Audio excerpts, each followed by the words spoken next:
When you ask students to really think about their writing process, one of the things I've noticed, at least with my students, is that they will tell you, okay, I think brainstorming is going to take me about 5 minutes, and then writing this will take me about 10 or 15 minutes, and then editing it will take me 2 minutes.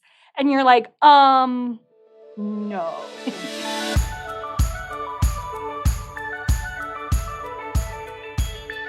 Hi, and welcome back to the Smarter Literacy Podcast from Ascend Smarter Intervention, where we simplify effective literacy instruction so every student gets what they need and every educator gets to breathe a little easier. I'm Lindsay.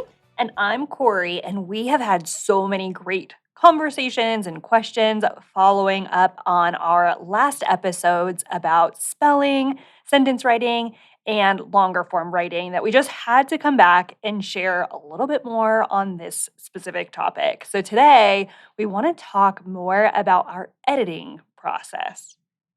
Editing is so important because without editing, students aren't always able to effectively communicate what they're trying to say. And frankly, editing is how we actually get the finished product. Absolutely. It's basically how we can make sure that others are able to take meaning away from what we're trying to express. And I think the interesting thing is that so many of us, including myself, to be honest, really felt like editing was just this checklist of things that you just glance through really quickly, where you're like, okay, great, yep, did it. And that's honestly what a lot of my students try to do. Mm-hmm. And when I ask them to edit their work, it usually consists of this 5-second glance of, yep, it's good, it's edited. Yeah, I mean, I remember when I first became a teacher and I asked my students to look back through their work to see if they need to fix anything.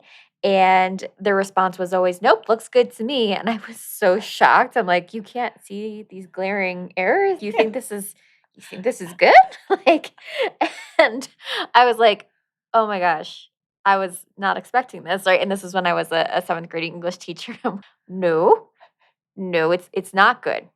It's not. It's not good. There's lots of things we need to go back and fix, guys. And they're like what? I'm like, oh, I didn't realize I was gonna have to teach you this. I just thought you would see it and be like, oh yeah, I'm missing capitals and periods, and the sentence doesn't even make sense. I just thought they would get it. Absolutely. You spend so much time going through each of those individual pieces too. Oh, this is a capital. This is when we use it. This is a punctuation. This is what happens when we have a question or that we want to express something with excitement. And I think a lot of that you feel like, well, when you were learning to read, Yeah. you learned all of those things. And so why then would we not take that and put that directly into our writing? But they're just like, no, it's good. To your point, you're like, it really is. It isn't at all. It's really bad, guys. But like you said, honestly, when students are not actually taking the time, they're just literally glancing at it, they're really missing an opportunity to help others hear what they're trying to say. Because I think a lot of times they have good ideas. Yeah. They have things that they want to express or things that they want to share. And you're like, these are good ideas. And I don't understand any of it because you didn't take the time to go back through to make sure that you were actually conveying what it was that you were trying to say. And so I think sometimes when we can actually pull that back for them, the importance of why we're editing, I think that can help because I think so often kids are like, I just want to be done. Yeah. I just want to have turned something in. I want to have a finished product. Yeah. And I think when you just treat it like, oh, well, here's a checklist of other things that you have to do before it's actually done, it just feels like, no, I'd rather not do that. So we'll just go ahead and look at it and say it's good. And they very much are of the mind, it's good enough. Good enough is acceptable to turn in. And it's, no, now we kind of have to flip the switch and change that thought of we need to build our stamina up in our writing as well as our reading so that it's not just good enough, it's great. It's really good. You're really, because like you said, our students really have great ideas. Verbally, they can tell me, and I'm like, great, write it down. They're like, I don't know how to. And it's like, okay, that's where we gotta help. Yep, absolutely. And I think so often it does. We talked about this more in our last episode where you'll get that stream of consciousness or you'll just get, all right, this is what it is. And I think this is going to be the point where we can start to really clean that up. And again, if you missed the last episode, definitely go back and listen to that one because we talk more about the entire process. So, what that looks like from brainstorming and thinking about what we want to write about, and then actually putting that outline and draft together. But then the last piece of that is this editing Mhm. piece. And when you ask students to really think about their writing process, one of the things I've noticed, at least with my students, is that they will tell you, okay, I think brainstorming is going to take me about 5 minutes, and then writing this will take me about 10 or 15 minutes, and then editing it will take me 2 minutes. And you're like, no. That's always the case. I don't think I've ever had a student who was like, editing should be the longest part. No, it's always like a 2-minute thing. It's just, "Oh, yeah, check and done," and everything. Thinking back to when I was a younger student, I would have thought very much the same. I would have thought it's a checklist. I've done the work already. I just need to kind of like dot my I's and whatever and just finish it up. So, and I mean, now as a teacher and someone who's also done a lot of writing in her life, I know that editing needs to be the longest part of the process. Absolutely. And that's one of the things that we work with our students a lot on, just as part of that full writing process, is actually the time management of it and recognizing and knowing that this piece is expected to take potentially, to your point, the longest. Mhm. In fact, most of the time, brainstorming is going to be the shortest. You already have great ideas, you already know what you want to say. The next longest piece is going to be actually thinking about how you organize that and how you put your ideas together. But Mhm. then the last piece is that editing where we make sure, am I actually answering the question or am I actually communicating effectively? And what do I need to do in order to make that happen? And so I think when we can flip that Mhm. script, like you said, for the students to know, oh, this is actually the work, the real work actually starts with the editing, I think that helps them to realize, oh, this is going to take longer. And as we've done that with our students, at least with my students, I know that they've started to realize, oh, editing will take the longest. So now when we brainstorm the writing process, they know that Mhm. editing will take the longest. Right. Like, okay, we've just begun. By the time we finish drafting, we've actually just Yes. begun. So again, I think if nothing else, just have your students start to recognize how long that takes. And I think that can be a big shift just on its own. Now, for us, one of the strategies that I have found to be super effective is actually color coding. Honestly, you can color code in so many different ways. There's no perfect way to do this, there's no right way to do this. But the reason that I think it is so effective is because it draws their attention Mhm. to what they're actually focusing on. And so it becomes more of an executive functioning strategy. Yes. You're essentially taking them and saying, okay, this is what we're attending to or focusing on right now. Right. When you think about editing, there's so many things to focus on. That's part of the reason that they just look at it and they're like, yeah, good. Mhm. It's just like when I send my son up to his bedroom and say, clean your bedroom. And he's like, it's good. Like, it isn't. It isn't. Same idea, right? There's too much to focus on. But Yeah. if I say, okay, pick up all of your clothes, I want all of your clothes to be picked up, that's essentially what we're doing with editing. And when we Right. can start to do that with color coding, huge, huge impact. Yeah, I mean, I once I get my students in that habit, in that strategy of the color coding, they actually love it. And it's because it breaks it down for them. It doesn't feel as overwhelming. And honestly, they can't wait to get started on the strategy. Like they get done writing, like, okay, hand me the green, hand me the, Yeah. and they even kind of know where to begin.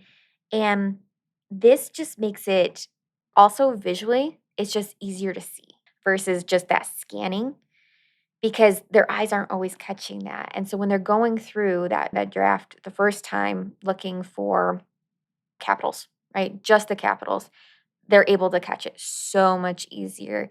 And it's kind of similar in the way of, when we teach kids to chunk reading to break down information, we're teaching kids to chunk their writing down to look at the editing more closely and to make it so much more manageable. And I don't know a single person on this earth who doesn't like things to be more manageable. Absolutely. It's really just reducing the cognitive load. And that's something that you're hearing a lot about right now is just cognitive load and what Hmm. can we do to reduce cognitive load? And this is one of those things that you can do. And so thinking about reducing cognitive load, one of the things that I have students do first and foremost when they're editing is to actually break their writing up into individual sentences. So, for example, if we are typing, I'm going to have them paragraph break so that they can actually see each individual sentence on its own. So, instead of this one big chunk of Mhm. writing, we're actually going to break that up. So, each sentence has its own paragraph break. And even if I'm having them do handwriting, they know that when they're writing with me, I actually just want each sentence one at a time. And we'll fix it once we Yeah. come back to be able to put all of that together. But honestly, this is a huge way to reduce that cognitive load where they can Mhm. see things more clearly. It's not just this big old chunk of stuff that when you look at, you're like, yeah, it's good. It's same thing when I think about cleaning or something. If I see a big old mess, I'm like, I can't even. Right. But if it's, oh no, it's just this one small bit of it, then all of a sudden it feels more manageable. And so my kids just know that that's part of their writing routine is that we're going to break that into those individual sentences. Typing obviously makes that easiest, but another great strategy for doing that is actually just having them use I use strips, like a sentence strip and dry erase marker so that they can Yes. actually start to kind of put that together and fix even the overall content. Because sometimes what you'll realize is, you know what, this sentence actually sounds better up here. Yes. And students will recognize that. But if they've already written everything out, they're like, no, it's fine. I Yeah. already wrote the whole thing. It's like if you had a keyboard, like a typewriter instead of a keyboard, and you're Yes. like, no, it's fine. I'm not gonna rewrite this 20 times. Yeah, Yeah. exactly. Yeah, honestly, it's the same for me. And the older my students are, the more that I try to require them to do more of the typing for their writing. And that's just because being as someone who's worked in a middle school, I know that most of their writing is going to have to be typed out anyway in school, but also in the future. And so I really like them to start practicing those editing skills while they're typing, looking at moving sentences around, being able to have those line breaks, and also just honestly typing skills. You think our kids nowadays would have really great typing skills? They do not. There's a lot of them that do not know where the keys are on the keyboard or how to capitalize without hitting the caps lock button. So, getting them to practice that just makes the whole process kind of come together so that in the future, and I've noticed this with some of my students who we are typing everything up now, it's going a lot faster. Everything's going a lot faster. But yeah, really whatever strategies you can really find to make, like you said, to take the cognitive load off of our students, but get them practicing and playing around with their sentences, playing around with their writing, because it's not just about adding capitals and periods. It's about, does this sound the best that I can make it? Or can I continue to revise in this editing process to get my point across even clearer? Yeah, absolutely. And so I think regardless of whether you're typing, which I agree, I just find it easiest to do that even for my younger students, just getting in the habit of that I think is great. But whether you're typing or you're handwriting, I think too just coming back to that reduction of that cognitive load of all right, let's break this up so we've got those individual sentences. Then from there, we'll get the colors out. So, like we talked about with color coding. So, now Mhm. to your point, whether it's markers or colored pencils or even on the computer, right? They Yep. can change the fonts and things like that, or the, not the font, but the color of the font. Some of them start changing the fonts. I like we don't need to do that. That's not what we're focusing on right Right. now. but all of that, of course, is part of voice. I understand. I understand. But what I'll do is I will have them start with basically a red, and I will say, we are going to go through each of our sentences and we're going to think about the subject. Mhm. So, who or what is this sentence about? And let's just make sure in each of our sentences that we have one. So, the beautiful thing is that now as we're editing, we're also doing some of that grammar work Yes. without having it in a worksheet because I'm sorry, but the students are just not generalizing No. from your grammar worksheets. They're not. No, they I've aren't. done it. I've used that. Like I've tried. They don't care. But when it's their own writing, Yep. then they do. Yeah. And so honestly, just have them go through and identify the subject. Who or what is this sentence about? Let's make sure every sentence needs one. Yep. It's required to have one. So we're either underlining that in red, or if I'm having them on the computer, they're just highlighting it in red to Yeah. be able to show, okay, great, there's my subject. Who or what? Then we can have them move into, after they've done that for each of their sentences. And usually I will do it in this way, where we're going to do it for all of our sentences. We're focusing on just the subject for Yep. all of them. Then we'll come back to the predicate for all of them. Let's figure out, what did they do? Right. The who or what did what? What's the action? Like, what happened? Great. Every sentence also needs that. It needs that did what. And so as long as we have a who or what did what in every sentence, it's structurally sound. It does Yes. not need anything else. If it has other stuff, amazing. Great. But it doesn't need anything else. But every sentence needs at least that. It needs the who or what did what. So that's the first step for my Mhm. students, is basically just that. Yes. And that's so important because, I mean, so many kids don't even realize that that's what makes up a sentence. And like you said, oh my gosh, I can't even think of one grammar worksheet that has ever helped me in my life, but we want them authentically practicing the things that we're trying to teach, maybe those mini lessons or something we're trying to do in class. And the whole point is that they can do these longer form writings. So even just starting there, who or what did what, that's a huge step for kids. Huge, huge, huge, huge. And honestly, we talk about who or what did what all the time for for so many things, for vocabulary, for fluency, for writing. So anyway, if you do nothing else, just start to make sure your students know who or what did what. Make Hmm. a huge difference. But then from there, this is where the magic really starts to happen within editing, because to your point, the sentence needs that. So as long as it has that, we're good. But then what I will do is then I will move into, great, now I want you to find as many conjunctions as you can. And so usually I will put these down for them so that they remember it's and, but, so, for, but the fancy for, not like the, the Nimba fool. Yeah. yeah, yeah, exactly. Yes. But basically, I'm going to have them go through and find those conjunctions, and I want them to circle those in yellow. And part of the reason that this is really helpful is that so many of my students have way too many, like way, way, Oh, way too many. You have the and, but, and, so, and, but, so. And before long, their sentence they realize is really long. It has 5 or 6 conjunctions. And then they've also realized, oh, I have 5 or 6 subjects and 7 predicates. Yeah, you've hmm got a massive run on there. But all of a sudden they're seeing it and they're like, Yeah. oh, I get it. But also, coming back to those grammar worksheets, when you can start to do this, that's where they start to see, oh, I have 2 subjects and 2 predicates, and I used a conjunction, so I have a compound sentence. Yes. All of a sudden, you're like, oh, now you can tie back your vocabulary that you might need them to actually know. Right. And they're like, oh, but it's color coded. And so they can see it. Yes. And then it's like, oh, I get it now. I see what we're working with here. And I don't know. For me, I'm visual, so I Yeah. just feel like the colors help so much. But it also just, the students like it more. I think Yeah. it just makes it feel less boring. Yeah, I agree. And it's all about that practice and getting them to see what they're doing wrong. If they're out playing some kind of sport, they can see what they're doing wrong, or the coach can tell them like, "Hey, you're not making the basket because you're shooting this way, or you're kicking this way when you actually need to be kicking this way." This is a way for teachers to be able to be that coach and be like, do you see why your sentence isn't working? Because you got too much or not enough. It Mhm. makes it visual. It makes it so the kids are like, I get what you're talking about now.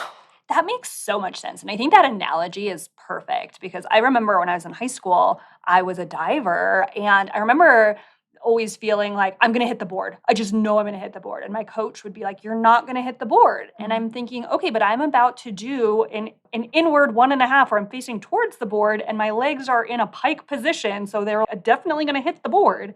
And then he got a video camera Mhm. out and he started videoing our dives. And then we would watch them and we'd say, oh, I'm not gonna hit the board. Yeah. But all of a sudden, it's just that piece of it, that visual. I was like, oh, I get it now. I didn't really understand what you were saying when you were trying to explain it to me, but as soon as you showed me, now I get it. So I Yeah. think, yeah, you're absolutely right. It's the same thing with sports. As soon as you just see it, Yeah. it makes way more sense. And I know that kids are doing that in music and that kind of thing too. Yep. They're recording it, they're hearing it, same thing, right? So this is just a way to make that way more clear. All right. So, like I said, we want to make sure that we've got the who or what did what. So, we need the red and the blue. And then, if we've got those conjunctions circled, we want to make sure, at least for my students, I just tell them, I don't want more than 2. I do Mhm. not want more than 2 in your sentence because then our sentence is way too long. Again, depending on their age and their ability. So for my younger students, I'm probably telling them just 1. Yep. I just want 1. That's it. That's all we can do right now. Yep. And of course, as they advance, then we can start to add more in there. But then I'll move on to our other colors. So, for example, I might have them check their capitals in pink. Okay, great. We're getting out the pink. We're going to see. And if there's any capital that needs to be fixed, let's just go ahead and fix that. We'll fix it in pink and we'll get it fixed up. It's all good. Again, this is the other reason that it's super helpful to have looked for your who or what did what first, Yes. because then what it's already done is it's already helped them realize if they're going to need to break their sentences in more places. Because I think when I first started, I was trying to follow the acronyms and things like that. And a lot of them start with C just because C is an easier letter to Yeah. start a word Yeah. with, to be honest. But it's like, okay, I checked for all the capitals and then I went through and realized that, Oh, yeah. hold on, I don't have a subject and a predicate or whatever. So now all of a sudden I have way more sentences. So anyway, all that said, it's good to do that first check of who or what's did what's. Then we can come in, check for the capitals in another color. Then we might do, for example, punctuation in purple. Okay, great. Now let's check every sentence. We'll see if we have a punctuation. We'll just underline that or add it in purple. Then we'll practice underlining any words that we're not sure how to spell in orange. And again, it's just color coding. We're just having them go through and practice. And the colors don't really matter, but Right. just stay consistent is one thing that I might suggest. Yeah, absolutely. And so using colors and the symbols or the visual tools, like we said, makes that editing feel just like more concrete for students who are otherwise going to feel overwhelmed. And it's breaking up this editing task into more manageable steps, but it also builds transferable skills. Like you said, that structure, the sentence structure awareness, the conjunction control, because anyone who has ever worked with students in their writing knows we don't actually know how to use conjunction No, no, at we first. do not. There are so many run-on sentences or sentences that just get stopped in the middle, and you're like, We're not "Nope." there. We're not Yeah. there. We don't have it. And even that ownership of spelling, like, so students identifying what they don't know instead of glossing over it. And even if we are doing it typing, think about it. We already have spell check or Grammarly kind of doing that process for us. So it's been like, "Okay, great, you don't need to fix that right now, we'll come back to that, and we'll look at it, and maybe we can break that word down and practice our spelling there, or we can do whatever strategy we need to." So, it puts the ownership of all these things back into the kids' hands, where they start building that confidence, where they start building those aha moments, right? And that's where real writing practice and teaching come in. Absolutely. And I think, one of the things when you think about editing and why students will be like, no, it's good, is that sometimes they just feel like, I don't know how to fix it. So Mhm. if I don't know how to fix it, I'm just going to look at it and be like, yeah, it's great. Whereas to your point, if you're underlining the words, it's just about, I'm just not sure about this word. It's not that I have to fix it right now. It's Yep. just, I'm not sure. So I'm recognizing it. And that's a huge, huge step in the right direction. And so I think if you can follow through with this, it really helps students see this as a more active and hands-on process. Again, especially if you can use the different colors and things like that, it makes it Yeah. more fun. It makes it feel more hands-on. Then you can move away from this quick glance of like, yeah, it's all good. You're actually to your point that you said earlier, they get excited and they're like, all right, Yeah. let's get out all the different colors. Let's dive into Yeah. this. And I think the more we can make kids excited about their writing, the better, because I mean, we are entering a world of AI where so many students are already trying to use AI to write everything for them. And teachers are really being like, how do we teach kids to do their own writing?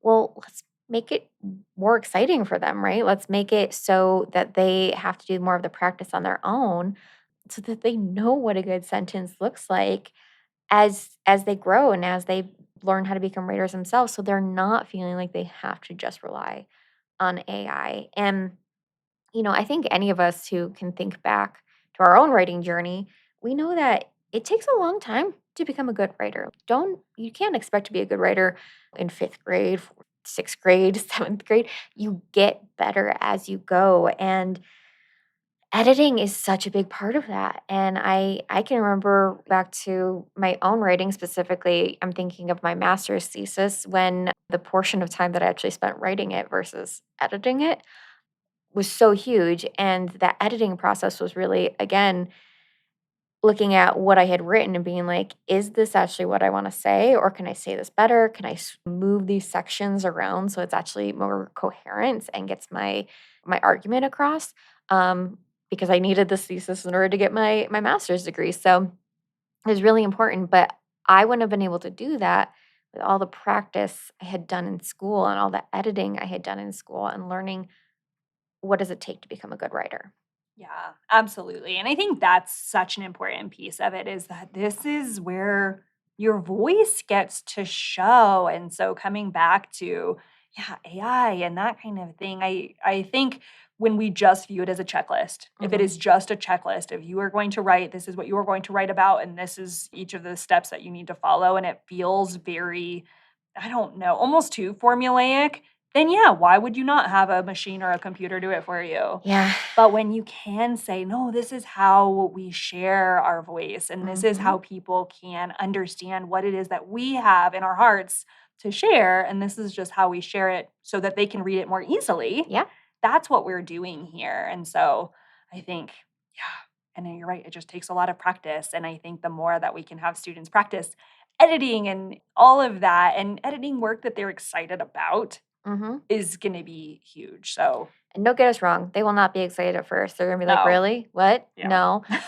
They'll get there. Okay, they will. They do, you're right, they come around to it, especially I think when they start to see, "Oh, I can do this." It's really like anything once you realize, "Oh, I actually can do this and I can be really effective at it," they're Mhm. willing to spend more time and dig deeper into it, and so I think that it's really fun, and I know one of the big objections here is I do not have time for that. Totally can understand that Yeah. piece as well, and so one of the strategies that we talked about in our trainings, we have a Spotlight PD about all of this. So it's about long form writing. So not just the editing, but the whole process. But one of the things that we shared in that training was just use the time that you have. So if you're like, oh gosh, class is ending in 2 minutes, then I will give students and I will say, all right, 30 seconds, go find as many capitals as you can. All right, 30 seconds, let's find as many punctuations as we can. And you can just do it that way, right? 30 seconds. Let's see if we can find any words we're not sure about spelling Mhm. and almost just turn it into a speed drill so that it just becomes great. Like, this is just something that I'm going to do real quick. It's not meant to be a super in depth editing, but I'm just Right. in the habit of doing it. Yep. It doesn't have to take a ton of time. You can squeeze this into whatever time that you have. Yeah. Absolutely. So, anyway, like I said, we have some super helpful strategies, graphic organizers, more information on this process. So if this is exciting to you or you feel like, oh, I would like to see how this goes, definitely check out our Spotlight PD. It's called Long Form Writing Routines, Building Independent Writers, where we talk step by step about how to build these routines. So starting from the beginning of that brainstorming into the drafting and the writing, and then through the editing process. This is such a helpful resource that allows students to find their voice and communicate effectively without the grammar worksheets. And in our next episode, we will be switching the conversation to fluency and how it's not just about reading faster. So make sure to subscribe so you don't miss it. Can't wait.